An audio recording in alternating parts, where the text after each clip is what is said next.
होली के दिन भी पाकिस्तान अपनी हरकतों से बाज नहीं आया। जम्मू कश्मीर के सुंदरबनी सेक्टर में एलओसी पर पाकिस्तान की तरफ से फायरिंग में एक भारतीय जवान शहीद हो गया।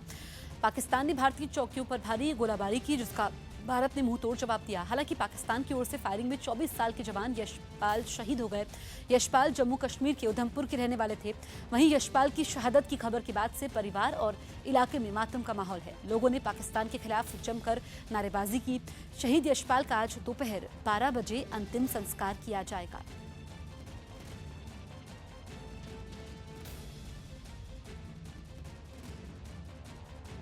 राजौरी के नौशेरा सेक्टर के कलाल और डिंग इलाके में भी भारतीय सेना की चौकियों को निशाना बनाकर पाकिस्तान की ओर से भारी गोलाबारी की गई, जिसका भारत ने भी मुंह तोड़ जवाब दिया। पाकिस्तान की ओर से इस इलाके में लगातार मोर्टार दागे जा रहे हैं, जिसका कड़ा जवाब भारतीय सेना दे रही है।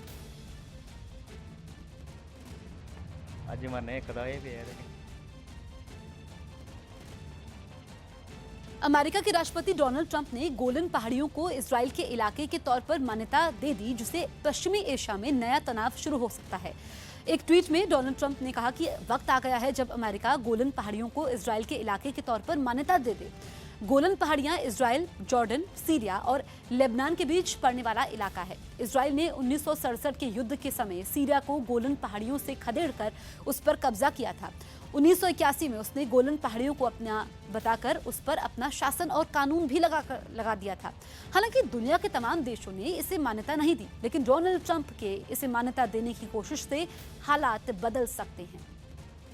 आगरा में होली के दिन एक पेट्रोल पंप पर जल्दी पेट्रोल डलवाने के लिए दो गुटों में हुई बहस मारपीट में तब्दील हो गई।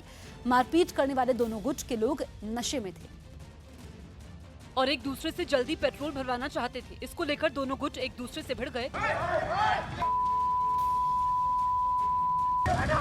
उन्हें इस तरह सरेआम भिड़ता देख पेट्रोल पंप पर मौजूद लोग वहां से भाग खड़े हुए। दोनों गुट के लोग ईंट और लाठी से लैस थे।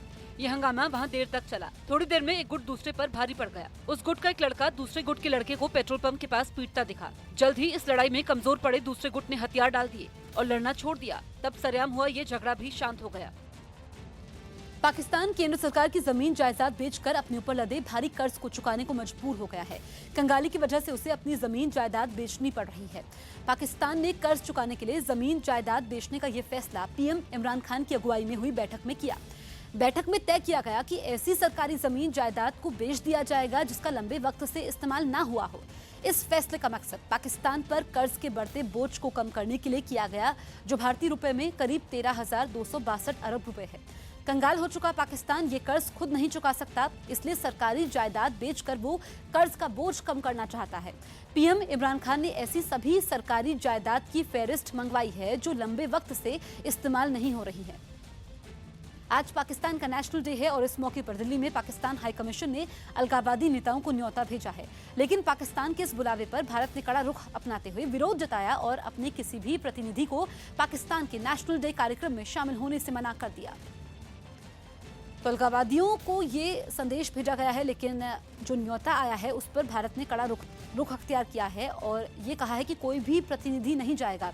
दरअसल आज पाकिस्तान का नेशनल डे है और इस मौके पर दिल्ली में पाकिस्तान हाई कमीशन ने अलगाववादी नेताओं को न्योता भेजा है। और पुलवामा हमले के बाद दोनों देशों के बीच तनाव है। हमने देखा है कि जब पाकिस्तान का नेशनल डे होता है तो भारत की तरफ से कोई प्रतिनिधि जाता है, लेकिन इस बार सरकार की तरफ से साफ किया गया है कि कोई भी नुमाइंदा नहीं जाएगा। और इस बीच जो न्योता पाकिस्तान ने अलगाववादियों को भेजा है, जो सेपरेटिस्ट लीडर है, उसको लेकर के भी भारत ने कड़ा रुख अख्तियार किया है और विरोध जताया है। संदीप बोल हमारे सहयोगी फोन लाइन पर मौजूद हैं। संदीप, जो हमने देखा कि पुलवामा हमले के बाद दोनों देशों के बीच में काफी तनाव है और इस बार पाकिस्तानी दिवस पर जो न्योता अलगाववादियों को दिया गया है उस पर भारत ने कड़ा रुख अख्तियार किया है। बिल्कुल, देखिए हर साल जो है पाकिस्तान डे के दौरान जो है भारत में जो जम्मू कश्मीर में जो बैठे अलगाववादी नेता है उनको बुलाता है। ये उसका एक प्रॉपर ट्रेंड है। लगातार जो है भारत जो है साफ कर चुका है कि अलगाववादियों के साथ जो है किसी भी तरीके की बातचीत तब तक नहीं होगी जब तक कि वो मुख्य धारा में आने की बात नहीं करते हैं। तो पाकिस्तान हमेशा जो है इस तरीके की प्रवोक जो है वो करने की कोशिश करता है और अभी जो खबर यही है कि भारत जो है इस बार अपनी तरफ से कोई भी रिप्रेजेंटेटिव नहीं भेजेगा। हालांकि हर साल जो है भारत सरकार की तरफ से एक रिप्रेजेंटेटिव जाता था वहाँ पे। अमूमन देखा गया है कि एमओएस एक्सटर्नल अफेयर्स मिनिस्टर जो है वो वहाँ पे होते थे, लेकिन चूंकि पुलवामा के बाद से जितनी भी जिस तरीके की रिलेशनशिप दोनों देशों के बीच में पनपी है, वो कहीं ना कहीं जो है अब इसकी इजाजत नहीं देता भारत को कि भारत जो है इन सब तरीके के आयोजनों में जाए। और यही वजह है कि विदेश मंत्रालय ने अभी, भारत सरकार ने अभी जो है फैसला लिया है कि कोई वहाँ पे नहीं जाएगा। और चूंकि चुनाव के दौरान जो है विपक्ष भी जो है सीधे तौर पर इन सब चीजों को लेकर हमलावर हो सकता है, तो हो सकता है कि ये भी एक दूसरी वजह हो भारत सरकार के लिए। लेकिन पुलवामा हमला सबसे बिल्कुल, पहला और है। ये दर्शाता भी है कि दोनों देशों के बीच तनाव अभी भी है। संदीप, आपका इस तमाम जानकारी के लिए शुक्रिया। ओडिशा में नामांकन दाखिल करने गए बीजेपी प्रत्याशी ने लोगों को रुपए बांटे। ओडिशा के नौपाड़ा में बीजेपी के प्रत्याशी राजेंद्र ढोलकिया का नामांकन दाखिल करते समय लोगों में रुपए बांटने का वीडियो सामने आया। महाराष्ट्र के कोल्हापुर में पुलिस ने 20 लाख रुपए के नकली नोटों के साथ एक गिरोह को गिरफ्तार किया। हिमाचल प्रदेश की लाहौल स्पीति में जमकर हुई बर्फबारी के बाद बीआरओ ने टांडी रोड के रास्ते पर बर्फ को हटाने का अभियान शुरू किया। महाराष्ट्र के पालघर जिले के पास समंदर में डूबने से 5 लोगों की मौत के बाद बचाव कार्य अब भी जारी। झारखंड के गुमला में नक्सली वर्दी में आए अपराधियों ने एक घर में घुसकर गोलीबारी कर 2 लोगों की हत्या की। वहीं एक महिला और बच्चा घायल हो गया। मध्य प्रदेश के इंदौर में एक छात्र ने आईएएस की परीक्षा में 4 बार असफल होने के बाद तनाव में आकर खुदकुशी कर ली। गाजियाबाद में अगले आईपीएल मैच में पहली बार खेलने जा रहे मुंबई क्रिकेट एसोसिएशन के खिलाड़ी प्रशांत तिवारी पर होली खेलने के समय बदमाशों ने जानलेवा हमला किया। बिहार के भागलपुर में एक सरपंच ने आपसी रंजिश की वजह से गांव के युवक की गोली मारकर हत्या कर दी। हिमाचल प्रदेश के कुल्लू की लग घाटी में लैंडस्लाइड के समय फंसे 2 लोगों को रेस्क्यू टीम ने 2.5 घंटे की मशक्कत के बाद निकाला।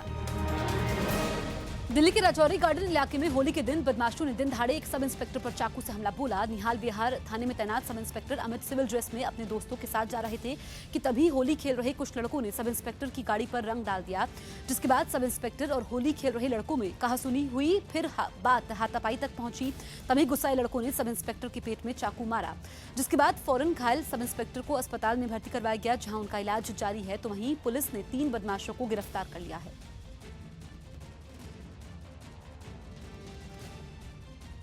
चीन के एक इलाके में सड़क के किनारे बैठी 3 साल की एक बच्ची एक एसयूवी की चपेट में आ गई। हादसे के वक्त उस बच्ची के साथ कोई भी मौजूद नहीं था, जिसकी वजह से सड़क पर बैठी बच्ची गाड़ी के नीचे आ गई। हादसे से पहले एक आदमी बच्ची के पास टहलता नजर आया। थोड़ी देर बाद पेट्रोल पंप पर आने के लिए एक एसयूवी मुड़ी, जिसका ड्राइवर बच्ची के बैठे होने की बात से अनजान था। बच्ची इस एसयूवी के नीचे आ गई। इसके बावजूद ड्राइवर ने गाड़ी नहीं रोकी, जिसकी वजह से बच्ची एसयूवी के नीचे घिसटती चली गई। बच्ची के ऊपर से एसयूवी निकल गई, जिसके बाद वो उठ खड़ी हुई। कुछ ही देर में एक आदमी बच्ची की मदद के लिए पहुंच गया। इस हादसे में बच्ची की जान बाल बाल बच गई।